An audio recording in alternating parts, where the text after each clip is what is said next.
do I create it and what's my inspiration? I think about it all the time, but never putting it together. And I wake every day thinking of what I'm going to do next.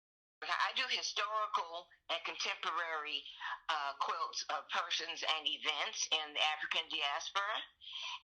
I do fused fabric. I don't do piecings, and I do some, but my main focus is on the fusion of fabrics as a background for a quilt, as opposed to blocks and triangles and that kind of work. So that quilt was a fusion of fabrics, and so there's over 2,000 pieces of fused fabric on canvas. Wow. And then on top of that, I do the digital information, digital photos, memorabilia of the actual subject.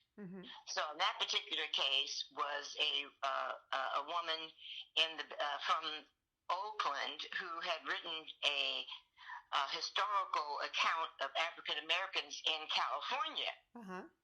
So it was a celebration of her and the artifacts around her, and she was a spiffy dresser.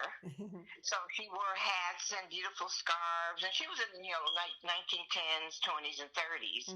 So she dressed to the nines. So I had to. I always want the photo of the person who is the subject. So the photos and all of the items that are actually adhered to the quilt are digital photos printed on fabric. So I printed her face, and then of course I was going from a photo that she had, and she had on a beautiful hat, and she had beautiful lace collar, because the ladies wore lots of lace at their necks and cuffs in those days. So I made it 3D. It was 3D actually. So it was an actual velvet hat with lace on it, and actual lace scarf that flowed out from the quilt. Please describe the pieces you submitted for the show. It was some batik. It was a solid, actually it was a reverse of an African mask. And so it was cut out and applied over batik fabric. Beautiful. And all the dead spaces in the actual figure of the mask was beaded all around it. I do love the study and the research for each person, and so I try to incorporate their lives, the highlight of their lives on the quilt.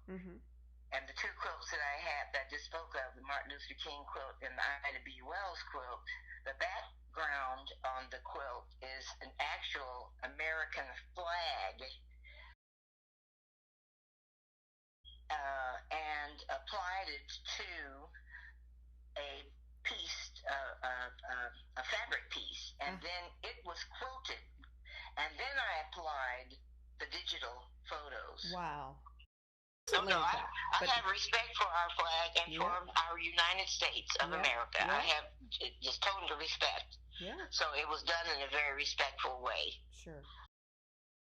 Anything else that you would like on your video, like how long you've been a quilter, or how long you've been interested in history, and do you only do African American history? Yeah, I'm mostly focused on that, and most people don't open up books. They won't go do the research. So I do a visual book for people, so that they can walk up to it and identify with the activities of that person. And so, and for kids also, they like to see beautiful, bright colors and figures and things of that nature. And so I just think it's a great way to get our history of our people and events in the African diaspora So I will always just do that because I don't have that much time left. Let me just, I have more time behind me than I have before me. So that's an old adage as well too. I enjoy the historical research. Oh, I go to libraries.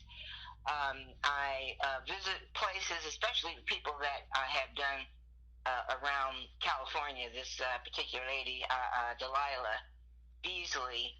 I've visited her home, not inside the home, but I know the building where she lived.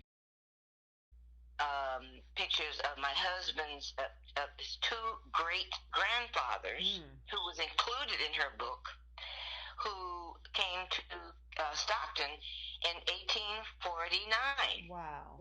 As freedmen. So it's the only existing narrative of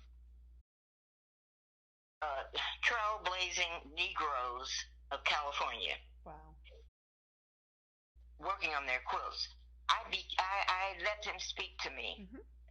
Not in that Twilight Zone, not that way, but in a spiritual way.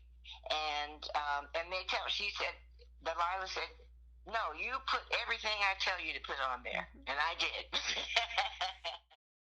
Well, Marsha, thank you so much for this very enjoyable interview and giving us a glimpse into your life as an historical quilter.